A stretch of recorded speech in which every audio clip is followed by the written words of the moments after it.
स्वागत करता हूं आपका GD एजुकेशनल पॉइंट में। दोस्तों, आज हम पढ़ेंगे प्रिज्म।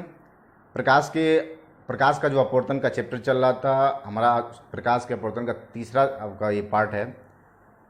तो इसमें हम प्रिज्म तक पहुंच गए थे। प्रिज्म क्या होता है इसके बारे में हम लोग पढ़ेंगे। चलिए स्टार्ट करते हैं। प्रिज्म को देखते हैं।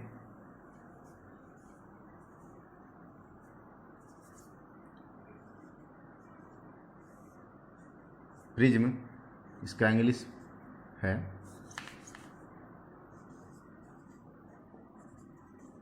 प्रिज्म।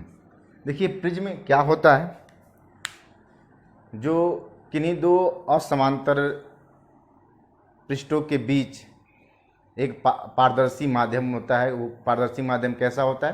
कांच का हो। तो उस तरह के प्रिज्म को, उस तरह के आकृति को हम क्या बोलेंगे? प्रिज्म बोलेंगे। देखिए प्रिज्म का शेप इस तरह का होता है। ये हमारा क्या है? ये असमांतर तल है। असमांतर तल है। ये जो है, ये जो माध्यम है, ये कैसा है? पारदर्शक हो। क्या हो? पारदर्शक हो। पारदर्शक का मतलब ये कि आर पार क्या हो? दिखाई दे। तो इस तरह का जो आकृति होगा वो क्या होगा? प्रिज्म होगा। तो देखिए ये जो असमांतर पृष्ठ है, इन असमांतर पृष्ठ को परावर्तक पृष्ठ बोलते हैं। क्या बोलते हैं? परावर्तक पृष्ठ। ये असमांतर पृष्ठ है। तो देखिए ये क्या है? परावर्तक पृष्ठ है। इधर भी क्या है? परावर्तक पृष्ठ है।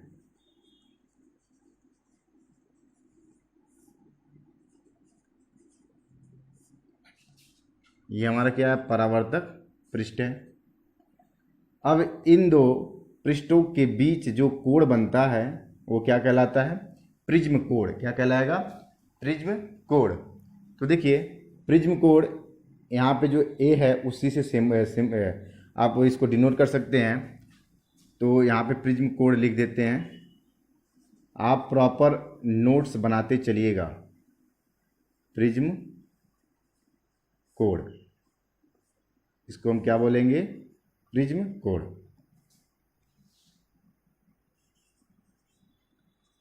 ये हमारा क्या है? प्रिज्म है। अब देखिए हमने प्रिज्म को समझ लिया। प्रिज्म क्या होता है? ऐसा पृष्ठ, असमांतर पृष्ठ होता है और जिसके माध्यम क्या हो? पारदर्शक हो। तो वो क्या हो? पारदर्शक का मतलब ये होगा कि वो क्या हो? कांच से बना हो। तो ऐसे आकृति को, ऐसे पृष्ठ को हम क्या कहेंगे? प्रिज्म कहेंगे। तो देखिए आगे देखते हैं। इस प्रिज्म में अब प्रकाश का अपवर्तन कैसे होता है? अपवर्तन होता है कि परावर्तन होता है? ये आपको श्योर पता होना चाहिए कि अगर यह पारदर्शक है मतलब आर पार किरण चला जाएगा, तो यहाँ पे रिफ्लेक्शन नहीं होगा। यहाँ पे क्या होगा? रिफ्लेक्शन होगा। तो हमको यहाँ पे क्या समझना है? प्रिज्म में प्रकाश का अपवर्तन और विचलन। अब विचलन क्या होता है, अब आगे जब हम फिगर बना के बताएंगे उसमें अच्छे से आपको समझ में आ जाएगा। चलिए देखिए, ये हमारा क्या है? प्रिज्म है। ये क्या है? प्रिज्म है। ए बी सी मान लीजिए, और भी पीछे हैं लेकिन उसको नहीं डिनोट किया। ये क्या है? अनुप्रस्थ काट इसको बोल सकते हैं। ये क्या है? ये प्रिज्म का अनुप्रस्थ काट है। अब प्रिज्म में प्रकाश का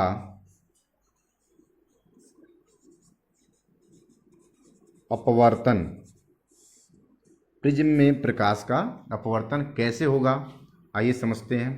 समझने से पहले इस चीज को देखिए। अगर ये क्या है? कांच है, मतलब ग्लास है। क्या है? कांच है। अगर इसके बाहर का माध्यम, अगर इसको देखा जाए, ये क्या होगा? वायु हो सकता है या फिर कोई कुछ ही मान सकते हैं। कांच है तो इसका मतलब ये क्या होगा? सघन होगा। क्या होगा? सघन होगा। अगर ये वायु है तो ये क्या होगा? विरल होगा। इधर भी माध्यम है, इसको भी मान सकते हैं विरल माध्यम। ये क्या है? वायु। तो देखिए इसको थोड़ा ऊपर लिख देते हैं।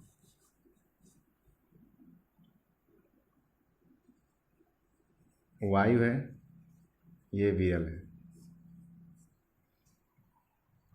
अब देखिए इसमें जब प्रकाश इंटर करेगा, प्रकाश जब प्रवेश करेगा, तो देखिए इस तरह से प्रकाश इंटर करेगा और इसका मार्ग क्या होगा, आगे की तरफ अगर बढ़ाएं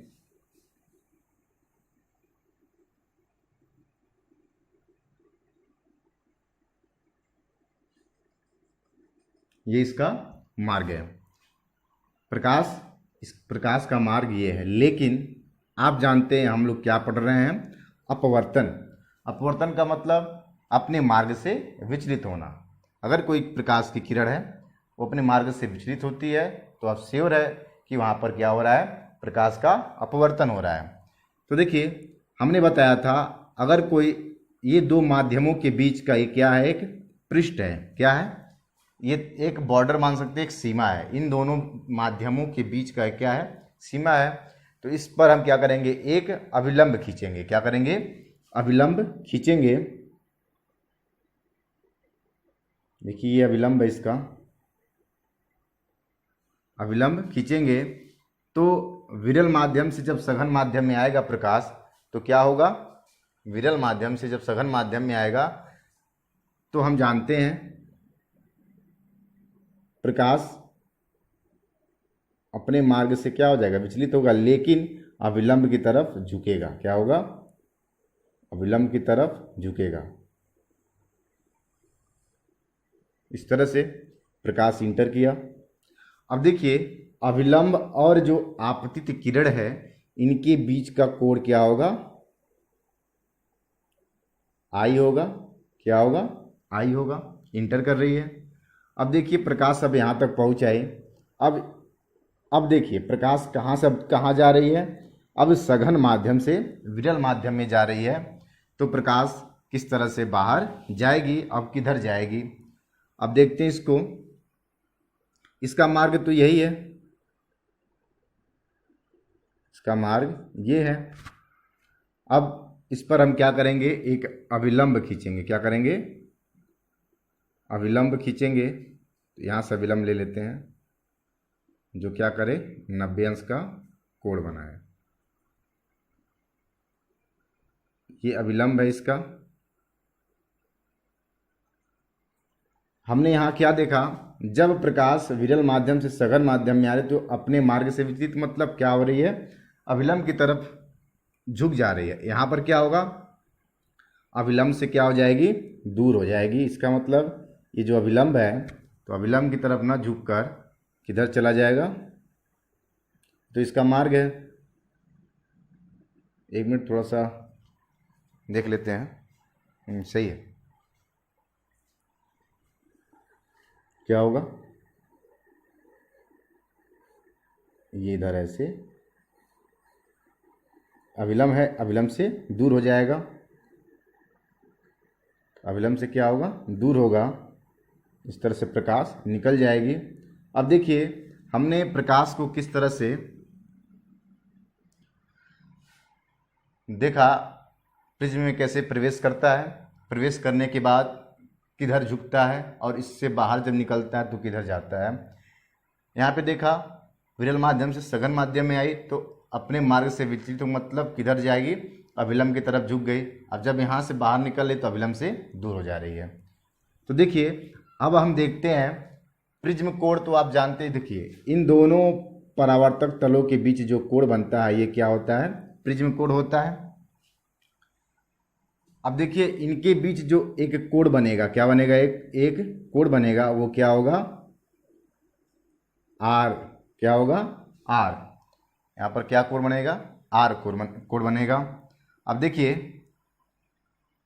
अब विचलन कोण क्या होता है, क्या है, विचलन कोण। आपतन कोण आप जानते हैं क्या है, इसमें आई है, आपतन कोण आई है और अपवर्तन कोण क्या है, आर है। और विचलन कोण क्या होगा, अब उसको समझते हैं। अगर हम ये जो अपवर्तित किरण है, ये क्या है, ये कौन सी किरण है, अपवर्तित किरण।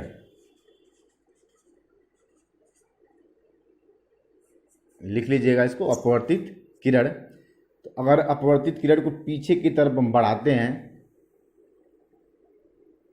बढ़ाएंगे तो ये जो आपतित किरण और अपवर्तित किरण, आपतित किरण और अपवर्तित किरण जो हम बोल रहे हैं उसको नोट करिएगा, बहुत ही इंपॉर्टेंट है। आपतित किरण और अपवर्तित किरण के बीच जो कोण बनता है वही क्या कहलाता है, विचलन हो रहा है। उससे ये पता चलता है कि वह मार्ग से कितना विचलित हुआ है। ये देखिए यहाँ पे विचलन कोण बनेगा और इस विचलन कोण को किससे, लैम्डा से डिनोट करेंगे। हम आपको इस फिगर को यहाँ पे बनाकर दिखा रहे हैं क्या इसमें हो रहा है। तो देखिए ऐसे प्रकाश आया और फिर ऐसे घुमा, फिर इधर चला गया, लेकिन इसका मार्ग तो यही था, इसका मार्ग यही था। अपने मार्ग पे न जाकर ये क्या हो गया, विचलित हो गया। और जो लास्ट इसका जो मतलब अपवर्तित किरण है, अगर हम उसको पीछे की तरफ बढ़ाएंगे, ऐसे ऐसे पीछे की तरफ बढ़ाएंगे तो एक कोण बनेगा, वही क्या कहलाएगा, विचलन कोण। इतना विचलित हो रहा है अपने मार्ग से, कितना विचलित हो रहा है, इतना लैम्डा, कितना लैम्डा विचलित हो रहा है। तो देखिए अब हम आपको यहाँ पे लिख कर दिखा देते हैं कि ये कौन कौन सा आपतित किरण है, अपवर्तित किरण है और विचलन कोण है। देखिए जगह सर थोड़ा देखिएगा, यहाँ पे दिखाई दे रहा है, यहाँ पर देखिएगा, यहाँ दिखाई दे रहा है, दिखाई दे रहा है, यहाँ पे लिख सकते हैं, ठीक। देखिए आपतित किरण, आपतित कोण, आपतन कोण क्या है, आपतन कोण। आपतन कोण को किससे डिनोट किया जाएगा, I1 I2 से कर देंगे इसको, किससे, I1 और अपवर्तित किरण,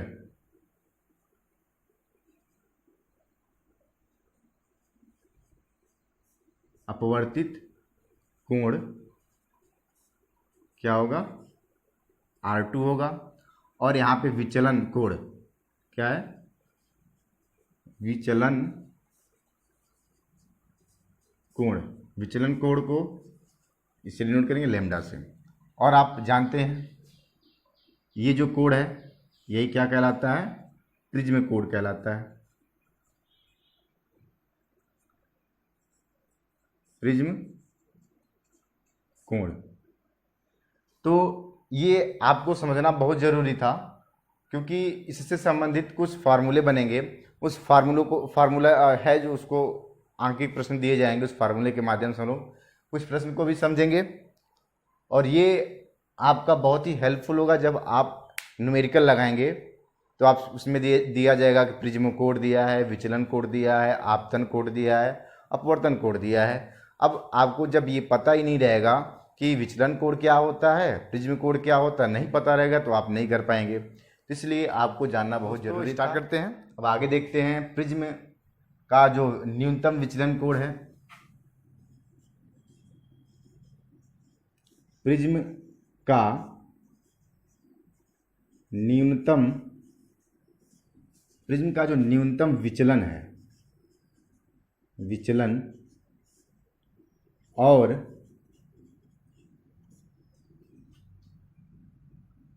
प्रिज्म कोण क्या है, प्रिज्म कोण तथा अपवर्तनांक में संबंध,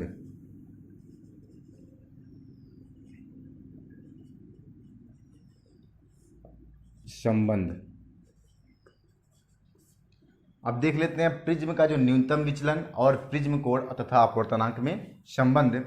देखिए प्रिज्म का जो न्यूनतम विचलन कोण क्या होता है, हमने बताया फिगर में, जो विचलन कोण होता है वही न्यूनतम विचलन कोण होगा। तो इसका फॉर्मूला क्या है, देखिए पहले फिगर को समझ लेते हैं। ये फिगर है,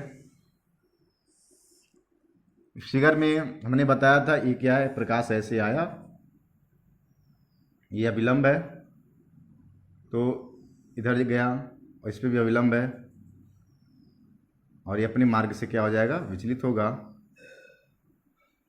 तो इसका मार्ग ये है, यहाँ ना जाकर क्या हो गया, अभिलंब से दूर हो गया। और इसका मार्ग कहाँ था, यहाँ था। तो अगर हम पीछे बढ़ाते हैं तो यहाँ पे एक बनेगा, यही क्या होगा, लैम्डा एम जो होगा वही न्यूनतम विचलन होगा। क्या होगा, न्यूनतम विचलन। और ये हम जानते हैं ये क्या है, I1 है, ये R2 है। तो जो अपवर्तनांक है इसका, देखिए प्रिज्म का अपवर्तनांक ही ज्ञात करना है। अपवर्तनांक हमने बताया क्या होता है। तो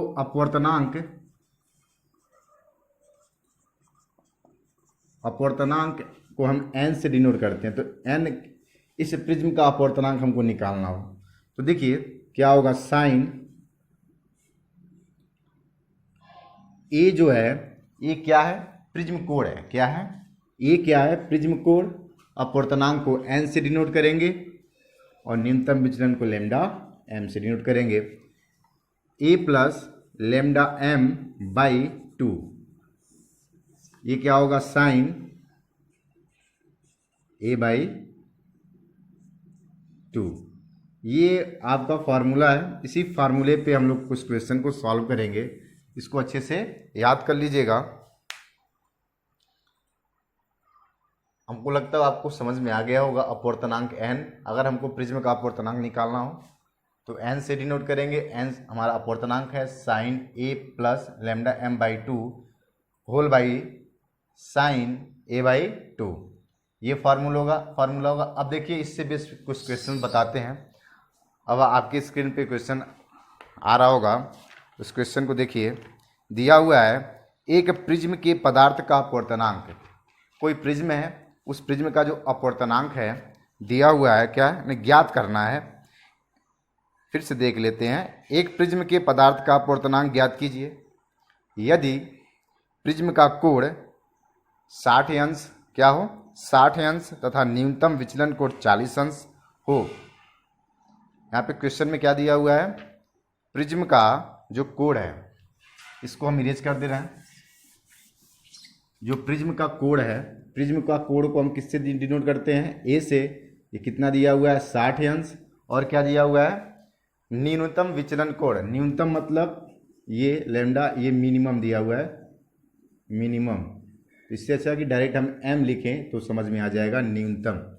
तो न्यूनतम कितना दिया हुआ है, 40 डिग्री दिया हुआ है।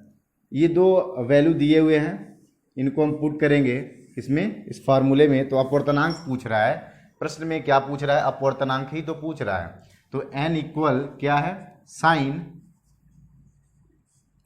ए का वैल्यू दिया हुआ है 60 डिग्री। क्या दिया हुआ है, 60 डिग्री। और लैम्डा m का वैल्यू दिया हुआ है 40 degree by 2 whole by sine A का वैल्यू दिया हुआ है 60 बाई 2।